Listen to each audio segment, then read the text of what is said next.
Maluluyan ng Quago na dukayan kan caretaker kan Sarong Farm sa Barangay Santa Cruz o Campo Camarines Sur.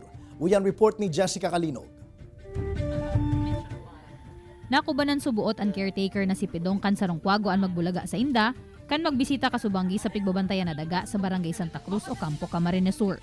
Maruluyan na subuot ini asin day na makalupad. Piyong man ang saro kaining mata. Iguan na pong mga katulog. Kaso day mo po bagat na kuya na tamanta. Day mo po itong nagkakaning itong normal na pagkakan ka mga gamgamig. Alagad ini subuot ang enot na beses na nakahiling sindanin arog ka ini kadakulang Quago. Kaya pigpost niya subuot ini sa social media nganing maaraman kung ano ang dapat nagibuhon. Sigun sa Centro Iriga City, sarong grass owl ang nasambitan ng Quago.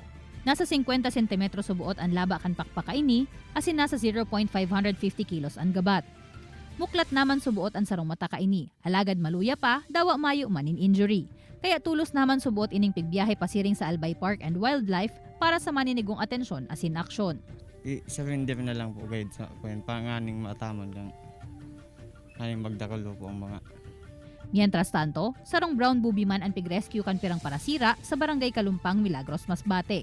Sigun sa Sentro Mobo, nahiling ang dakulang gamgam na nagtatarakig mantang nakasabod ang tuong bitis sa pisi sa may baybayon sa nasambitan ng barangay. Igwa subuot nin gabat na 3 kilo ang gamgam, asin wingspan na 4.9 feet, asin may laba na 2 feet. Mayo man subuot ining lugad asin nasa maray man na kondisyon, kaya dagos na pigbutasan ang brown booby, tanganing day na magsapo nin stress na darakan pagkakadakop sa iya.